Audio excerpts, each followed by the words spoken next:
The broadcast is now starting. All attendees are in listen-only mode.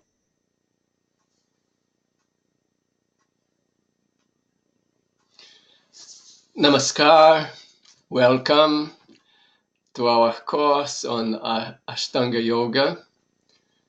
Today is the class number 6, and as usual, you can write your questions on the questions window, and I will answer them during the webinar or at the end. And okay, let's get started.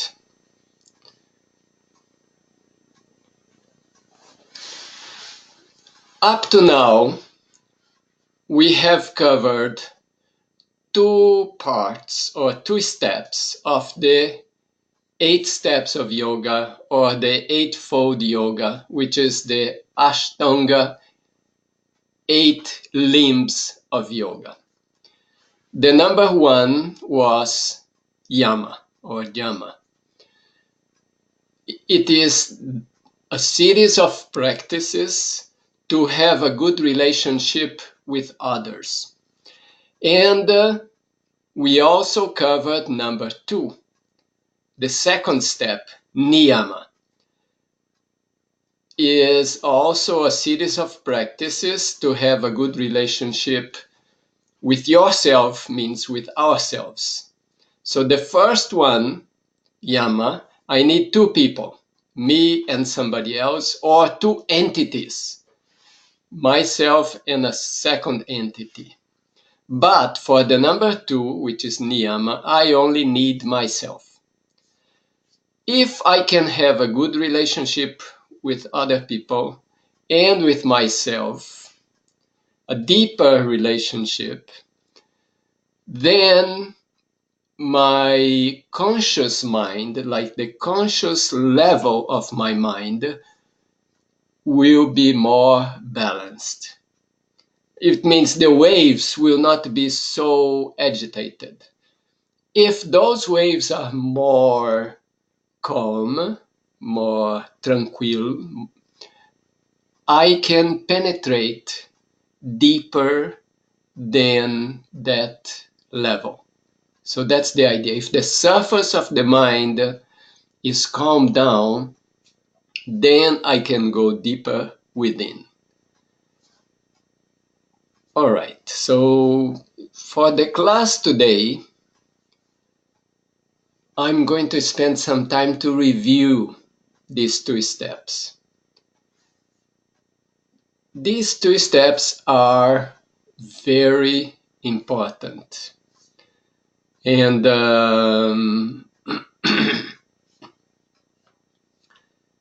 maybe we have not given due importance to it in the practice of yoga which is done nowadays, which is popular nowadays.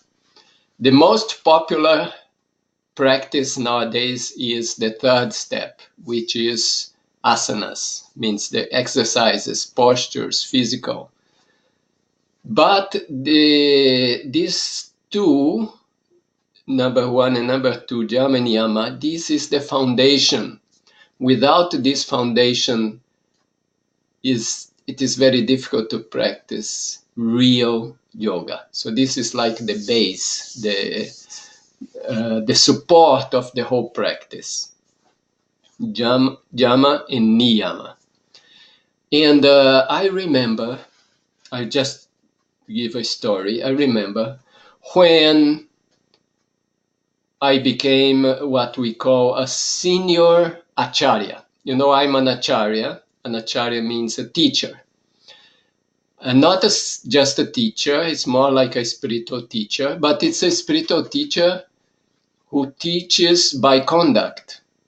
You know, the real teaching comes by what we do and not just what we say. So it's our conduct. And that's the ideal for us, that we are an acharya, one who teaches by conduct.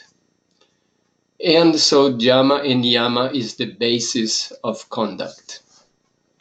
Now the thing is, when first I did my studies in India, I became an acharya. So after a few years, I did further studies, and then I became what is called a senior acharya. Now, when we become an acharya, we write a notebook. It's the acharya diary. So the senior one is not so thick, but the senior one is quite a thick book. So when I first got that book, means it's reserved only for the acharyas. No? So when you are going to take the senior course, then you have to copy by hand that book. So I I was really kind of very excited about it. So I got such a thick book, and I was thinking that all the esoteric and special teachings that would be there. And so I opened it, and the first thing was Yama sadhana in Sanskrit, which would be the practice of Yama.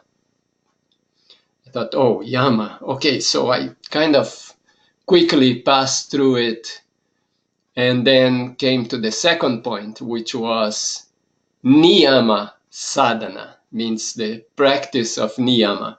So I quickly went through it, and then by the time I came to the next point, I noticed that about half of the book I had already passed the pages for half of the book.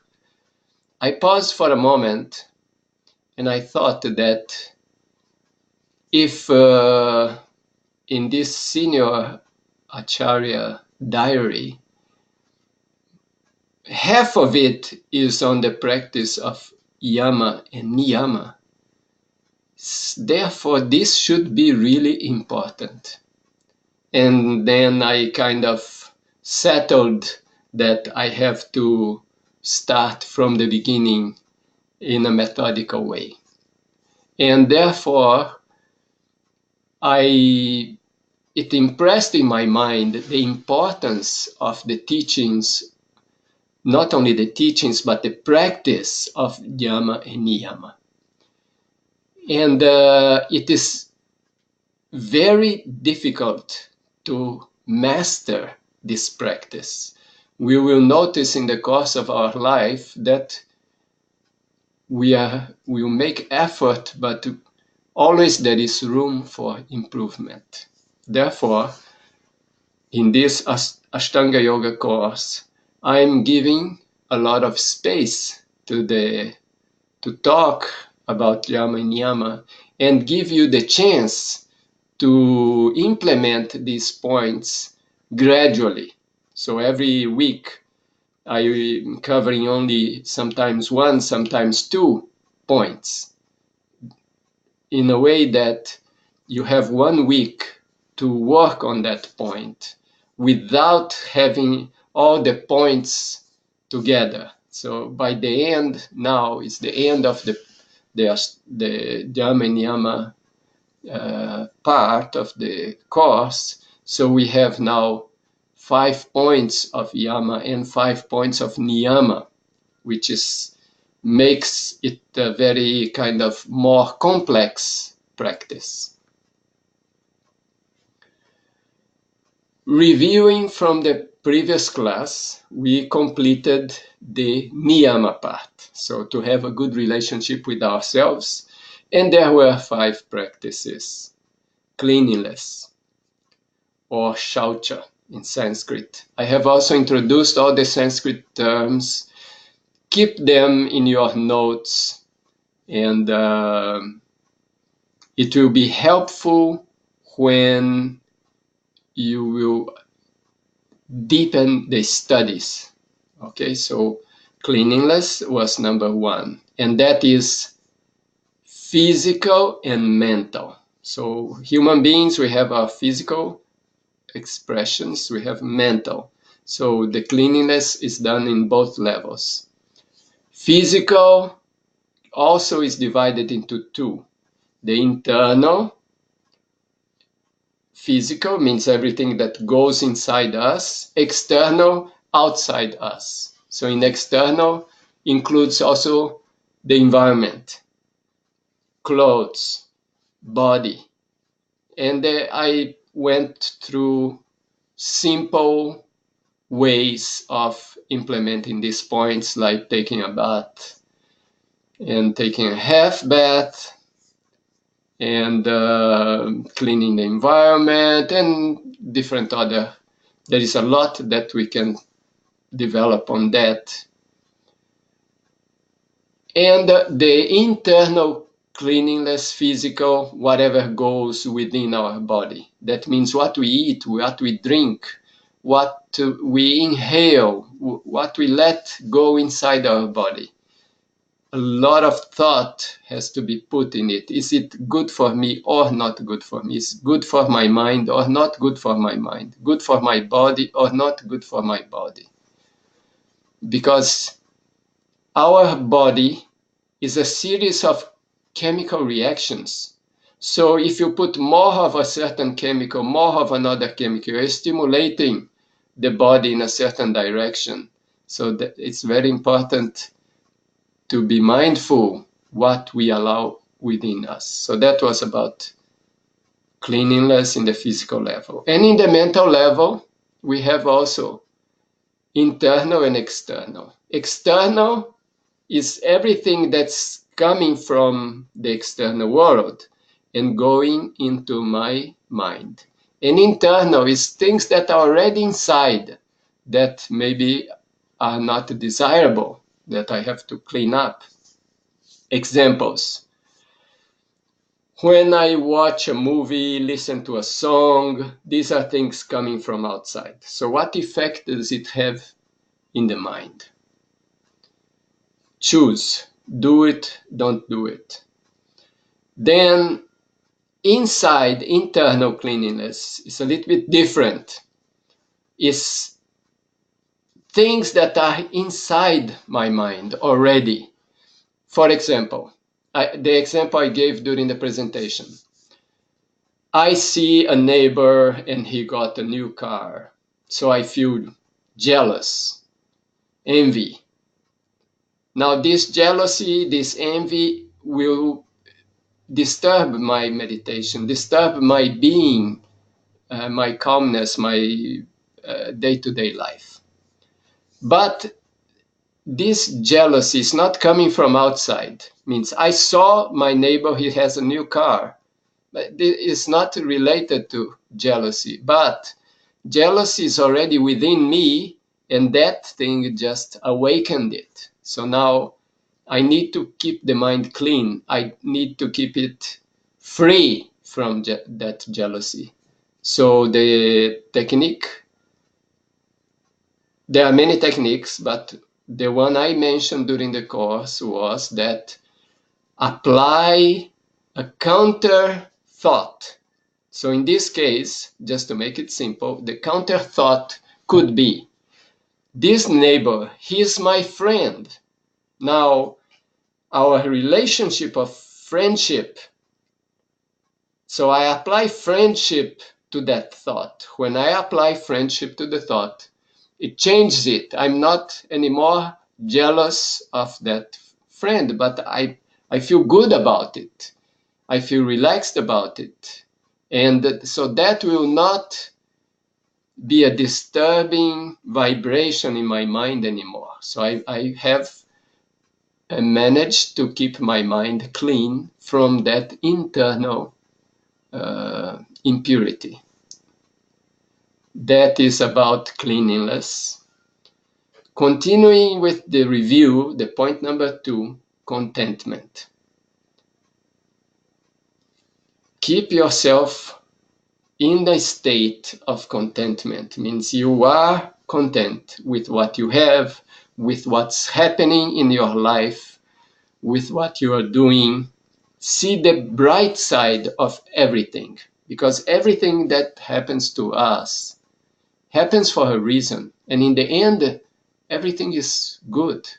even sometimes a tragedy can be a tragedy in that moment of our life, but as life goes on, we start understanding that it was good for us that it happened. So this contentment is something to, let's say, feed in our mind, in our day-to-day life. Feel always give food to contentment, and that will make our life much better. There are some people you meet and they are naturally in content, and there are other people who are naturally discontent. But I want to say that yes, naturally in one way or another, but through practice you can change your nature. So by repetition, by practicing it, you can change. So that's about contentment. The point number 3, which I presented two words, selflessness and sacrifice. Here I kept the sacrifice word. I like to always remind or remember also that this sacrifice here is seen in a very positive way, in the sense of I'm ready to undergo discomfort myself so that I can bring something positive to others. It could be like doing social service, helping people, things like that. At the same time, I'm ready to undergo certain difficulties or discomfort myself so that I can achieve a higher or a more important thing in my life. For example, meditation. I'm ready to sacrifice some time in my life so that I can meditate instead of watching television, talking to people, and spending the time in a different way. So that can be termed as this certain, you are going to undergo some suffering or some discomfort. You sit there to meditate 5-10 minutes while other people, maybe they are enjoying the food or they are talking and like that, and you are, let's say, going through that difficult. So that's about the sacrifice or tapa, and it should be a selfless sacrifice, something selfless, that you are not doing it for some selfish benefit. You are doing it for without self interest. Number 3. And then number 4, study or swadhyaya is a special type of study in which you study and also you understand, and can be reading, listening to others, and all kinds of studies that you can increase, particularly knowledge of spiritual or more subtle things. And number 5, meditation. Practice meditation daily, and it's called Ishvara Pranidhan. In this meditation, I like to give emphasis to silent meditation. Many people say, okay, I do walking meditation, or I go in the forest and I do meditation and like this. All that is good. I have it good, and do it more, encourage it. But include also some minutes in the morning and in the evening for silent meditation, where you are not using any, let's say, motor organs like hands or feet, neither not using sensory organs like listening to something or seeing something, just silent within. So a few minutes of that meditation every day, plus whatever other meditations and practices which is extra is fine. Okay. said that, in this presentation, I want to go a little bit more into that, the meditation. Okay, so here I bring the figure, the practice of NIYAMA, related to your hands. So we have 5 fingers, there are 5 practices. We need all the 5 to have a complete hand. So in that way, practice all these 5 simultaneously. You can choose. 1 week you concentrate on one practice, another week on another one, another week on another one, and so on, in order to get more established in it, that it will become something natural. You know, we will develop like the habit. All right, so even you can, let's say, anybody wants to have this print out, it's in my Facebook page, but you can write me also and I can mail to you. So you have this printout, this figure. Okay. Now I want to give today, I will give emphasis to one practice of NIYAMA and one of YAMA. The NIYAMA one, let me carry on the meditation one. This is the practice number 5. So back here to all the practice: Shaucha, cleanliness; Santosh, contentment; Tapa, undergo hardships; Swadhyaya, studying; Ishvara Pranidhana, meditation. So let's work on Ishvara Pranidhana meditation. I want to give a practical way that you can meditate. Okay. A simple practice. Meditation is about thinking. Thinking with concentration. So thinking. There are techniques of meditation that people say, don't think. It's okay, fine, but I'm not advising that one. All right, so I'm not doing it, I'm not advising it. My practice of meditation is more on the thinking side. Justification for that, a philosophical one, that mind exists because it thinks. So mind wants to think about something all the time. Mind stop thinking means mind stops existing, and nobody, no entity wants to stop existing. Like we human beings, we want to live forever. We don't want to end our life. And that's a characteristic we share with all the creatures. Also animals and plants, they want to continue existing, so they make all the effort to continue existing. Mind also wants to exist. It will make effort to exist. So you want not to think, it will want to think, so there will be an eternal conflict. I can say more about it, but I think this, for now, it's enough. And so thinking with concentration. So what to think during the meditation?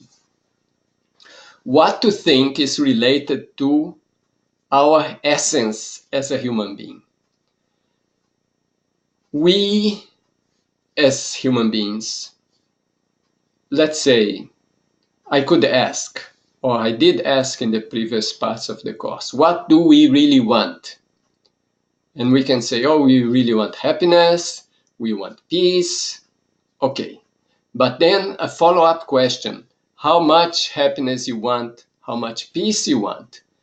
A few minutes, few hours, this much?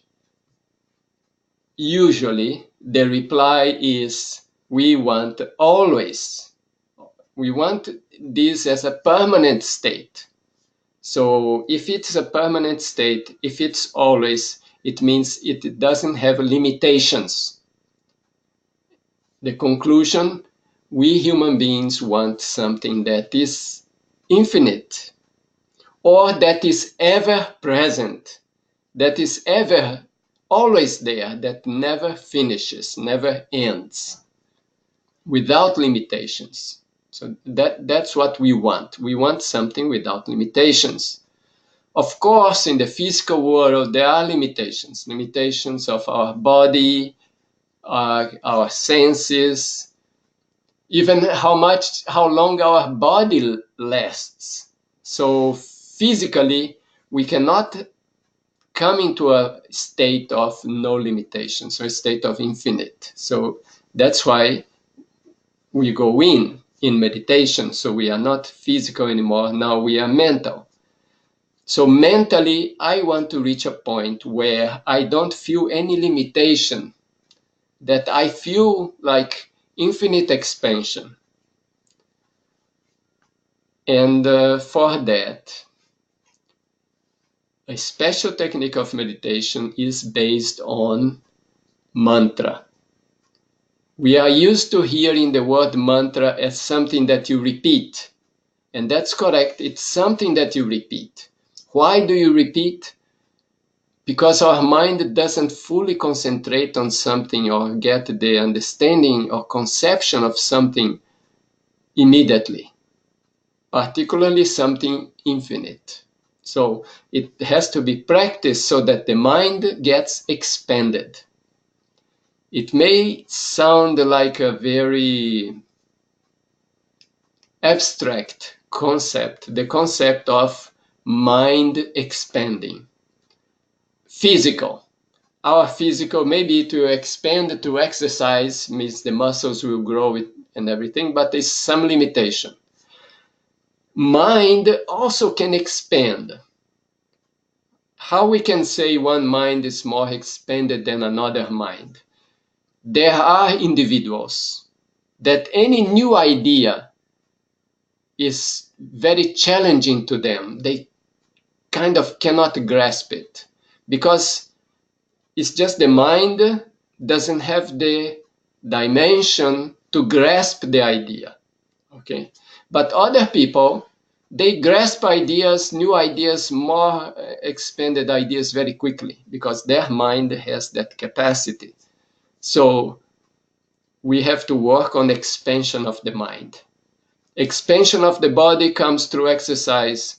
Expansion of the mind also comes through exercise. So mental exercise is meditation. So exercise depends on repetition. How many times I will lift a weight. Do 10 repetitions, then 15 of that. So in the same way, mind also goes through repetition. So you also do repetition of the thought.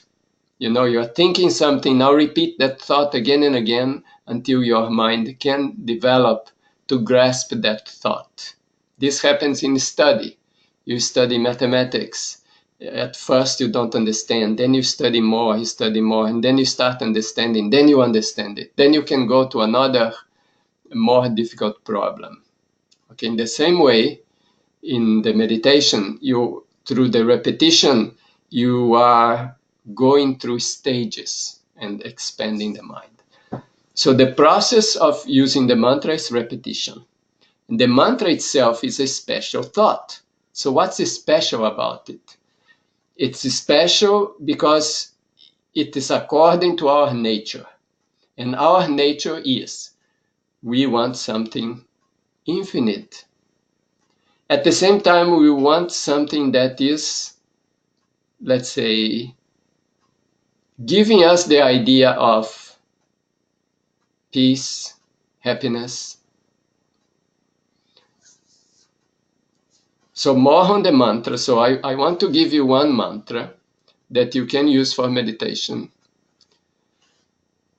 Mantra is a Sanskrit word, so the mantra also is in Sanskrit. Many people may ask why the mantra is not in English. I can understand English, why you're giving something in Sanskrit. This is an initial difficulty. There is an initial difficulty, the language, but the mantra is short. You see, this one is only 3 words. So it's not a big challenge here. And the moment you associate these 3 words with a certain feeling, then it starts working. So what's the feeling here? Baba Nam Kevalam. So what's the meaning? Baba is the most beloved, the thing, the being that you love the most. It is love itself. Okay, so it's love itself, but not this love like me loving another person or me loving a second entity, because that kind of love is limited. You see, maybe I love a partner very much, but still there is some limitation in that love, you know. So in meditation, I don't want to think about something that has limitation, because the goal is to pass the limitation, to be beyond the limitation. That's the goal. So at least you have to keep that goal. If you settle for something limited, it means you are already excluding the goal. You may think the goal is unachievable, but at this point it doesn't matter, because if you are already thinking about something that possibly is infinite, that is already helping. Okay? So Baba, universal love, the most beloved, love itself. Nam. Nam is that feeling, the feeling that you get. Okay, so that is the word, the love, or the universal love, or the most beloved. And that is the feeling you get when you think of it. And Kevalam is only. It means there is nothing else. So what is the process here? Process is repetition. So the repetition can be external, you say it, Baba, Nam, Kevalam. And then repeat, Baba, Nam, Kevalam. And repeat again. So that, or you can sing it. Baba, Nam, Kevalam. Baba, Nam, Kevalam. So melody has some effect. We can sing in any melody. I like a certain melody, I sing in that melody. Baba Nam Kevalam. I like another melody. Baba Nam Kevalam. So you can sing it in a melody that you like. That has its effect, because you're using your vocal cords, you're listening to it, so you are engaging your being. But I mentioned that we should also do the meditation without engaging the senses or the motor organs. So therefore, close the eyes and think the mantra inside. Now you're thinking Baba Nam Kevalam. No, just thinking it. And keep thinking it. Means you repeat the thought and repeat the thought. You will notice that other thoughts also will come in, like things that you want to do, that you have done, you remember things, thoughts come. You start thinking that you are in a nice place at the beach or in the mountains, beautiful view, and things may come in the mind. Sometimes good, sometimes not so good. Don't encourage it. Try to hold to the mantra. Okay, so you are repeating the mantra again and again. You are, if you have to imagine something to encourage some thought, you are just thinking that this love, this universal love, is the only thing that exists. So it's all around you, inside you, just this feeling is there, nothing else. So that's meditation. You are meditating. So you are sitting there in silence. You can sit on a chair. You can sit on a yoga perfect pose of Padmasana, whatever way your body allows. And you are closing the eyes and you are repeating the mantra in your mind. And you do it for, let's say, at least 5 minutes. Sometimes 5 minutes will just fly away. Sometimes you will feel like it's a torture, that you want to move, you want to think something else, and this is holding you. Either way is helping. Either way you are practicing. It's like you go to the gym. Sometimes your body is very strong and you do 10 repetitions of something very easily. Your muscles are responding. And sometimes you just don't have energy, but still you do it. In both, the exercise is helping. So in the meditation is helping also. Okay. For a more complete explanation of this meditation with the mantra Bhavanam Kevalam, you can go to this website, courses.pathofbliss.com. You look, there will be a free meditation course, 7 weeks. Register, and then you have a video class. You do the video one each week. Means when you finish one, you click that you completed. It will wait 1 week, and then it will give you the opportunity to have a second one. I mean, the system limits. Means when you say complete, it waits 1 week until you can go to the next one. So during that week, you practice what is presented in that course. So you can do the course, and that will help you to get established in the practice of meditation. Okay, this much about that. So niyama, cleanliness, contentment. Sacrifice, study, meditation. Daily meditation, 5 minutes, use the mantra Bhavanam Kevalam. Next, yama. Review of yama, non-harming, not to harm anybody, ahimsa. Use the words with truthfulness and benevolence, benevolent truthfulness, satya, number 2. Asteya, no stealing. Don't take anything from others without their permission. Don't desire anything from others.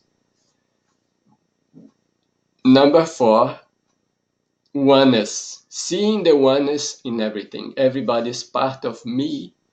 Everybody is part of this universal consciousness. Different expressions. We are all connected. We are all one. That's brahmacharya. And aparigraha, live in a simple way.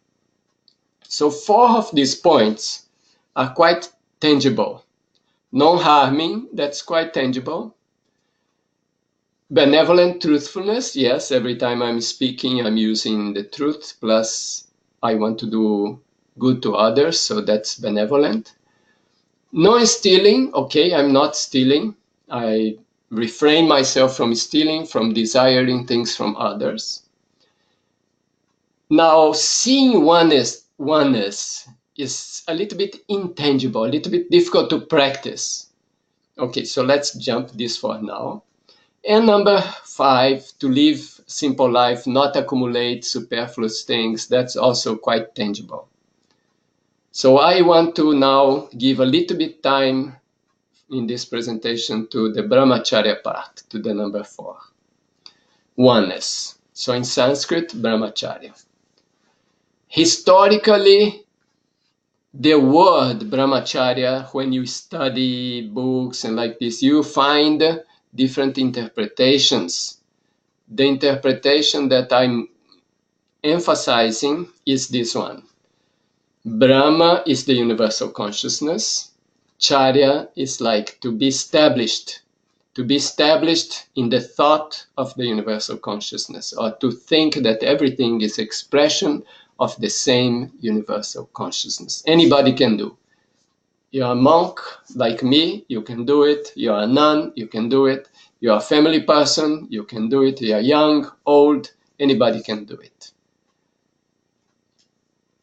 And it's something to keep always in the mind. So we have to practice how to bring that idea to the mind. So the practical way that I'm going to tell is to use mantra. Because mantra is a thought, concentrated thought. In the meditation, what you are doing, you are sitting there and meditating for some minutes. Let's say you do it in the morning and you do it in the evening, twice a day. So twice a day, 5 minutes, you do repeating the mantra. In the evening, again, you come home before you take dinner, you again repeat, or before you go to sleep, again, you repeat the mantra 5 minutes. So you're meditating. But in this one, in the brahmacharya, you use the mantra in a different way. You use it applied to the external world. And so here it will be before every action. How to do it? Okay, the mantra, let's keep it simple, the same mantra. We are using the same mantra, Bhavanam KEVALAM. Universal love, that feeling is the only thing, nothing else. Universal love can be also translated universal consciousness, universal love, the most beloved, the thing I love the most, the infinite. As I do the meditation twice a day, minimum 5 minutes, using the mantra, that's part of niyama. Niyama is only me and myself. Now, yama is me and some other entity. So now I apply the mantra to the other entity. So how to do that? I'll give a simple example. I am going to eat. So eat, there is me, there is the food. Two different, let's say, entities. And maybe there is somebody who is sitting with me to eat together. All right, so now I want to encourage my mind to think that everything is one. Everything is consciousness, infinite consciousness. So I can pause for a moment. If the situation permits, I can close my eye for a moment. And I think of the mantra.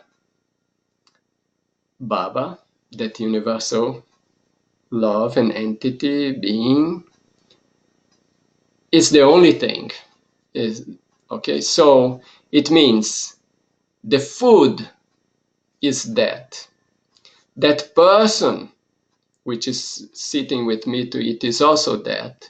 Me, I'm also. So everything is universal consciousness. And even me sitting there to eat is also a different way of the flow of the universal consciousness. So when I close my eyes and I can repeat the mantra, let's say once or twice or 3 times, not much. But when I'm doing that, when I'm thinking Baba, I'm thinking all this around me is universal consciousness. Nam, I'm getting that feeling, and the KEVALAM is giving the conclusion. That's the only thing. So in that way, I have 2 styles of using the mantra. One is coming in the scope of niyama, one is coming in the scope of yama. In the scope of niyama, meditation, I'm sitting there in silence, 5 minutes, meditating, keeping the mantra inside me.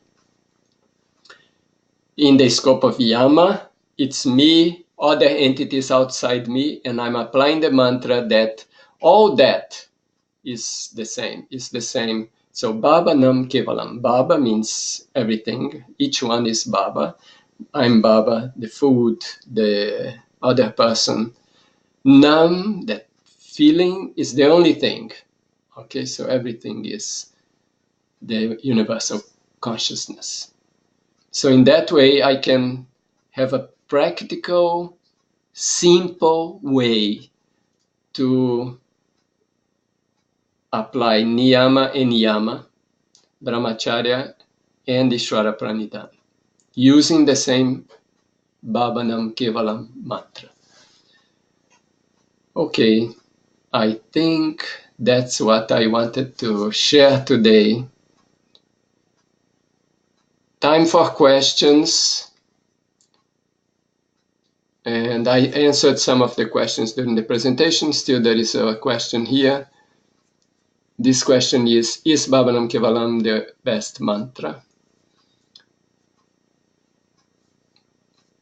Best, I mean, if the question is directed to me, of course, I will give that answer, because otherwise I was not going to be teaching it. Okay, so for me, that is the best. On my experience, on my personal life, I'm advising to do this mantra. Of course, I can understand that there are many mantras and people are advising many different mantras. The only thing I can tell is make the experience yourself. If it works for you, you keep it, continue using it. And I think personal experience is the best way. This mantra, you will find it online. Go to YouTube, you search for it. There'll be people singing it in so many different ways, melodies. Find one that suits you, that you like, and keep that one. Okay, you can listen to the mantra, but you need to give time in silence, that you are not listening to the mantra from an external source, but from your own, let's say, internal force. Means you are the one repeating it, at least the 5 minutes. But you can listen to it during the day and everything is also positive, but doesn't substitute that silent one in which you yourself do the repetition. And also, before any action, use it for a moment. Okay, so these two things. How many times one has to repeat before the action? The thing is the ideation. Suppose you just repeat once, you get the ideation. That's enough. But repetition means maybe you repeat once, but your mind is too distracted. Then twice, it a little bit concentrated more. Then 3 times, it became a little bit more. So let's say you can do once, you can do 3 times. All right? And also you can see the environment. If you are sitting with guests, you are not going to close your eyes there and remain for a long time. People will be maybe socially, it is not the best thing to do. So sometimes you may even do it with eyes open. Okay, but of course, eyes closed is easier to get the ideation, but sometimes you are with other people and in a situation that you cannot just close your eyes and do it. So you do it eyes open. And if by chance you started the action, like you sat down there to eat, you start eating, then you think, oh, I didn't practice it. At that moment, you can do it. In the moment you remember, you do it. Okay? Because here is a practice. By doing it again and again, it will become more and more part of yourself.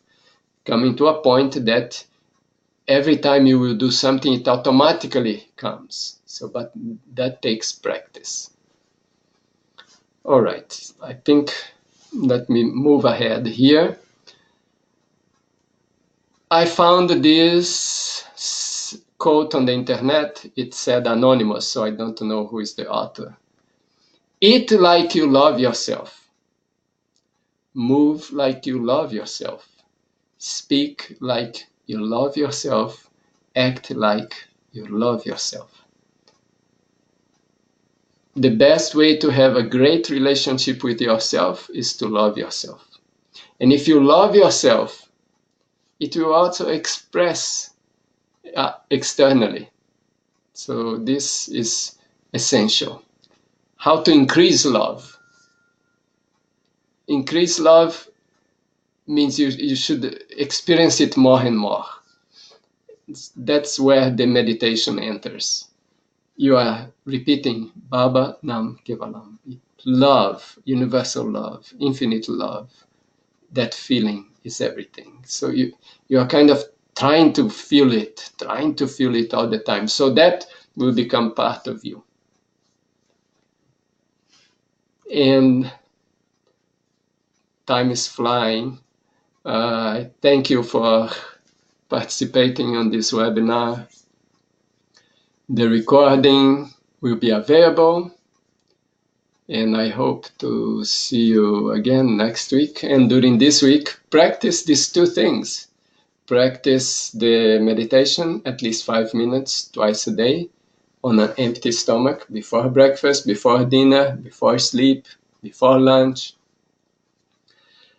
And before every action, pause for a moment, close your eyes, repeat the mantra. Try to get that feeling, then do the action. Namaskar.